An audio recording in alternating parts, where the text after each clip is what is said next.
The truth is, I think a lot of people are just afraid to admit that South Park sucks now.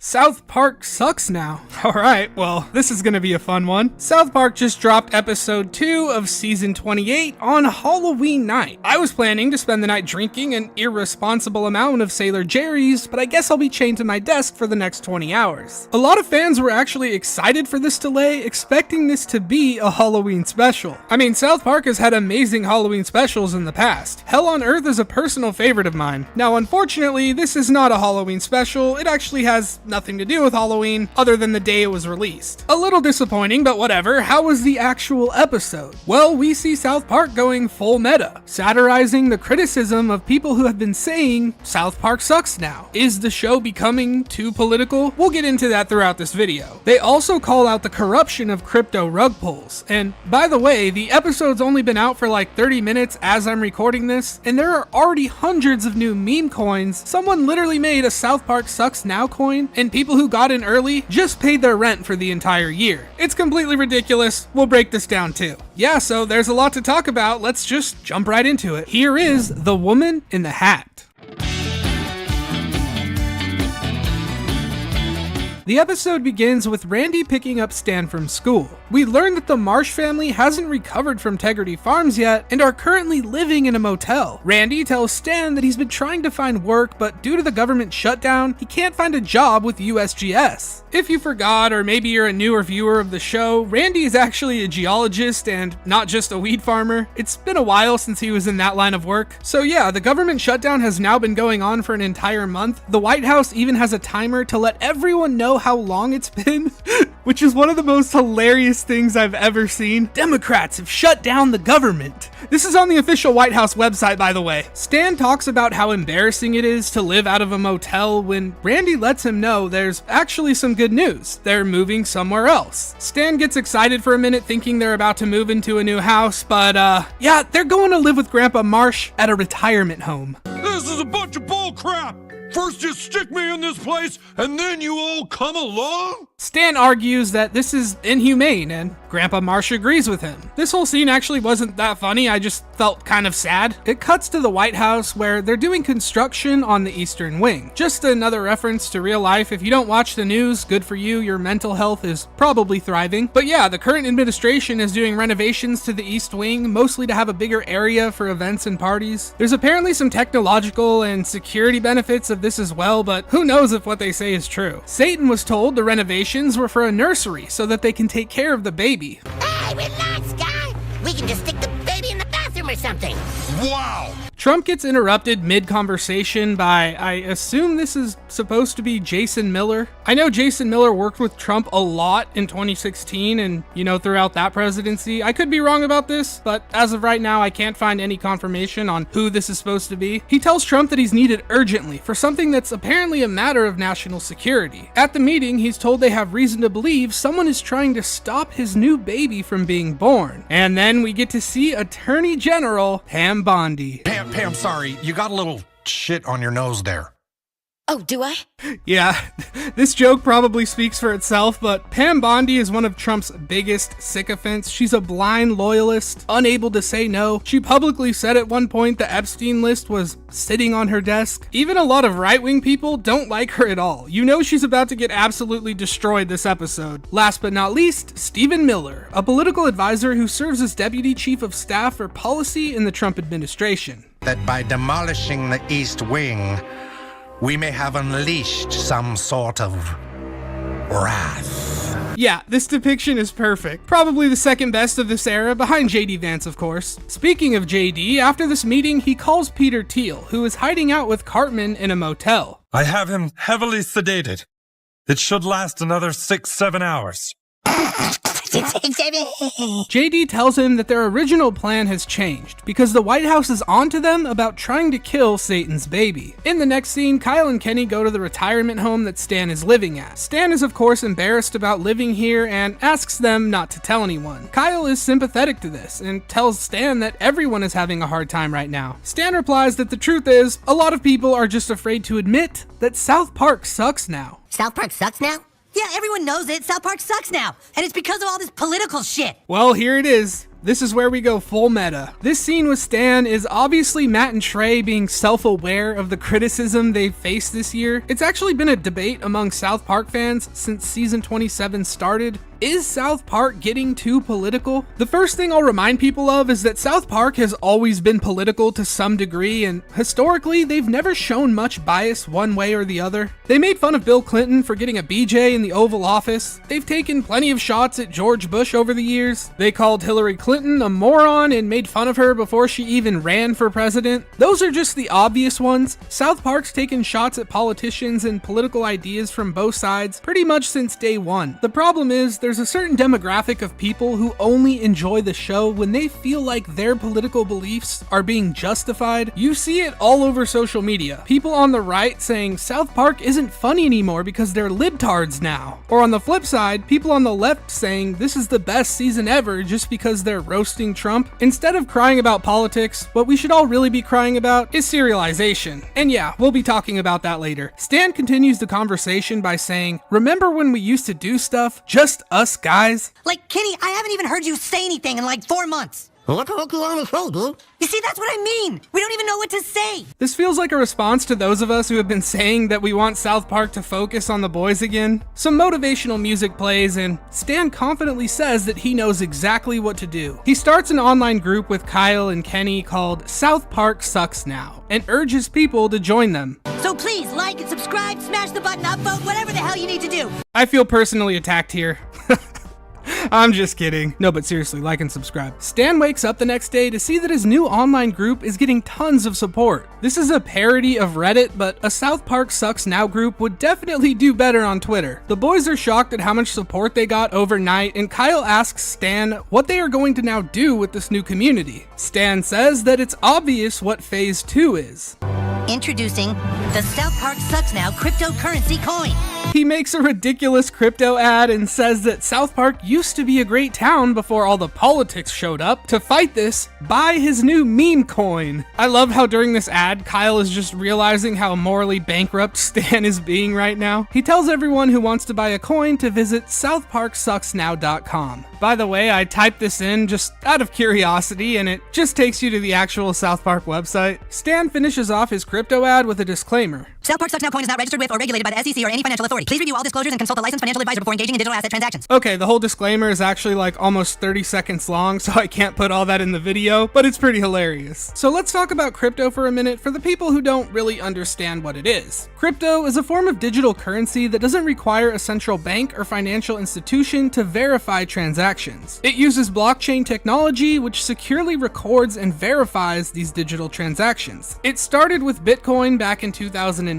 By 2010, you could buy some for a few cents. Now, in 2025, a singular Bitcoin is worth over $100,000. The rise of Bitcoin led developers to realize they could make similar assets. Some of these had promising technology behind them. The thing is, most people stopped caring about the reason crypto was invented and only saw it as a way to make quick and easy money. It has basically become another casino or a way to feed gambling addiction. Now, pretty much anyone can make their own coin.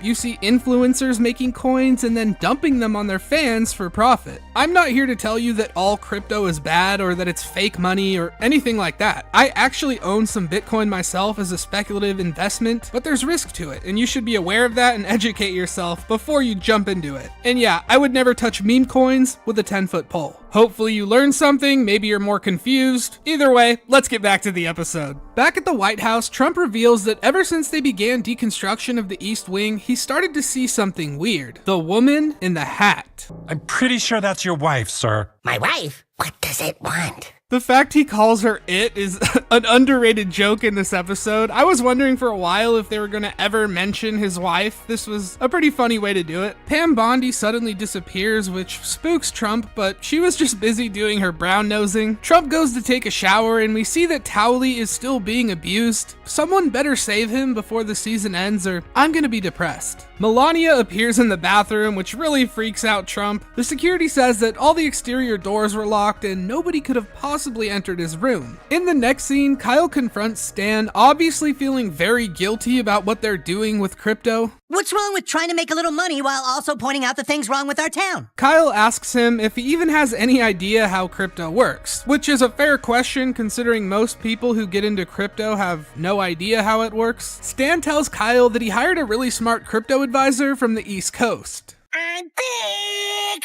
Oh yeah, we got the return of Kyle's cousin, whose name is also Kyle. He gives some good news to the boys, saying that their coin is doing well and they're set to make a lot of money. He tells them to keep creating FOMO and hype so that more people will jump on the bandwagon. This is actually something that's poisoned the crypto community. People falling into this type of FOMO. They see a Reddit post of a few guys claiming that this meme coin is going to the moon, and then a desperate person goes all in on it, only to lose everything. Kyle tries to remind the boys that this isn't about making money. It's about a movement. This isn't about a coin, it's about a movement. Yeah, that's some savvy jujitsu right there. Yeah, jujitsu is the best line in this episode, hands down. Stan says that he needs to make the money as soon as possible, and Cousin Kyle tells him he just has to register an MSB with the federal government. Stan thinks that this sounds complicated, and Cousin Kyle replies, Oh no, it's gonna be easy. The crypto corruption at the White House is off the chain. So it seems that South Park is well aware of the recent crypto allegations. If you don't keep up with crypto news, on October 10th, the market saw the largest liquidation wave on record, with 19 billion liquidated in 24 hours. This happened after Trump threatened 100% tariffs on Chinese tech. This caused the market to tank. In crypto, you can also bet on whether the price is going to go up or down. On the day of the crash, there were some sus bets on Bitcoin to go down in price. A lot of people speculated that some of Trump's inner circle knew he was gonna threaten tariffs, and that this was actually a case of insider trading. Someone even profited $200 million on this position. If you want to put your tinfoil hat on, some people even claim that this was Barron Trump, who's already made millions upon millions in crypto, by the way. This has apparently been debunked, as a man named Garrett Jin took credit for this $200 million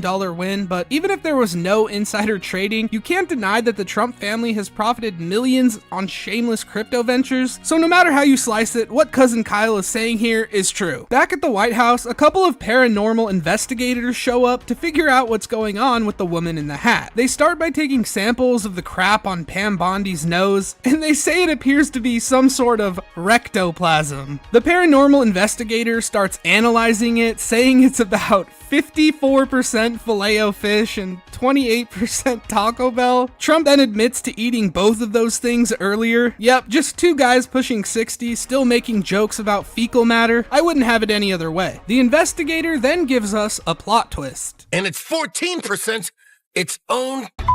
Trump gets angered that he was just exposed for consuming his own, well, you know. And then he has Pam Bondi put these investigators in prison. The bad people manipulated readings and reports to make fake news. Meanwhile, the boys are watching the price of their coin go up and getting ready for their rug pull. Kyle is disgusted with this and says he's done with this crypto scam. Stan argues that this is just the world they live in now. I know it sucks to be living in an old folks' home, Stan, but you can't fix things if you're only thinking about yourself. In the next scene, we see Cousin Kyle arrive at the White House.